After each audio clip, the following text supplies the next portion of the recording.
আমার চ্যানেলে সবাইকে স্বাগত।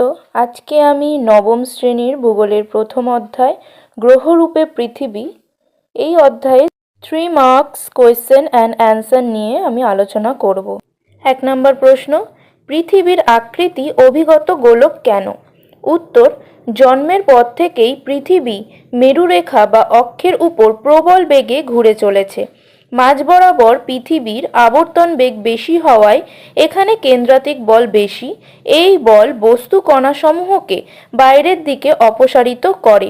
পৃথিবী যখন তরল বা নরম ছিল তখন কেন্দ্রাতিক বলের কারণেই পৃথিবীর নিরক্ষীয় অঞ্চল হয়েছে স্ফীত এবং মেরু প্রদেশ চাপা, তাই পৃথিবীর আকৃত অভিগত গোলক।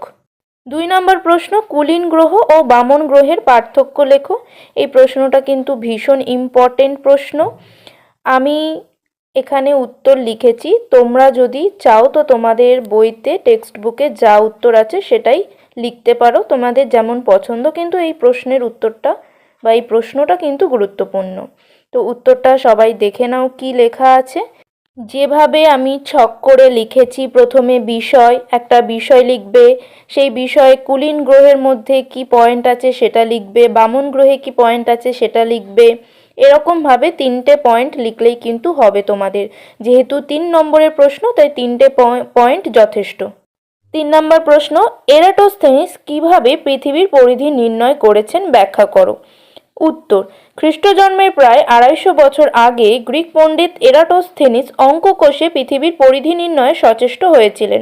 এরাটোস্থেনিস পরিধি নির্ণয়ের জন্য 2টি স্থান নির্বাচন করেন।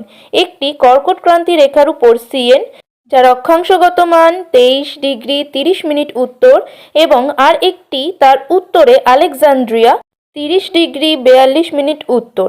তিনি কর্কট সংক্রান্তির দিন মানে 21শে জুন লক্ষ্য করেন মধ্যাহ্ন সূর্যের পতন কোণ উভয় স্থানের মধ্যে 7 ডিগ্রি 12 মিনিট তফাৎ হচ্ছে। এমন হবার কারণ পৃথিবীপৃষ্ঠ বক্র বা গোলাকার হওয়া। তিনি সিএন ও আলেকজান্দ্রিয়ার মধ্যে রৈখিক দূরত্ব বা প্রকৃত দূরত্ব মেপে দেখলেন 5000 স্টেডিও। 1 স্টেডিও সমান 185 মিটার। এইবার পৃথিবীকে বৃত্তাকার ধরে মানে 360 ডিগ্রি জ্যামিতিক নিয়মে পৃথিবীর পরিধি নির্ণয় করলেন 2,50,000 স্টেডিও বা 46,250 কিমি। এর জ্যামিতিক নিয়মটাও এখানে দেওয়া আছে, তোমরা এইটাও উত্তরের সাথে অবশ্যই লিখবে।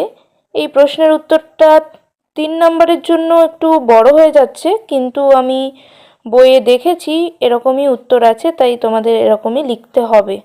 4 নম্বর প্রশ্ন, মেরু অঞ্চল অপেক্ষা নিরক্ষীয় প্রদেশ স্ফীত কেন, অথবা পৃথিবীর মধ্যভাগ একটু স্ফীত হয়েছে কেন? তো এই প্রশ্নের উত্তরটা তোমরা ওই 1 নম্বর প্রশ্নোত্তর অনুসরণে লিখবে। সেম টু সেম যা আছে সেটাই লিখে দেবে, শুধু ওই লাস্ট লাইনটা ওটা লেখার প্রয়োজন নেই 1 নম্বরের। 5 নম্বর প্রশ্ন, টিকা লেখো। জিওড, গ্রিক শব্দ জিও যার অর্থ পৃথিবী এবং এরিওস যার অর্থ দর্শন থেকে ইংরেজি জিওড বা জিওড কথাটির উৎপত্তি, আর এজন্যই জিওড কথার অর্থ পৃথিবীর মতো দেখতে বা পৃথিবী সদৃশ। আসলে পৃথিবীর আকৃতিকে কোনো কিছুর সাথে আমরা মেলাতে পারি না, তাই পৃথিবীর আকৃতি পৃথিবীর মতোই। পৃথিবীর এই আকৃতিকেই আমরা বলি জিওড। এই জিওড কথাটি প্রথম ব্যবহার করেন জার্মান পণ্ডিত কার্ল ফ্রেডরিক গাউস। এই 5টি প্রশ্ন মোটামুটিভাবে আমার মনে হয়েছে এই অধ্যায় থেকে করলে তোমরা কমন পেতে পারো, ঠিক আছে? এর পরের ভিডিওতে আমি এই অধ্যায়ের 5 মার্কসের কোয়েশ্চেন অ্যান্সার নিয়ে আলোচনা করব। অবশ্যই ভালো লাগলে একটা লাইক করে দিয়ে যাবে। ধন্যবাদ।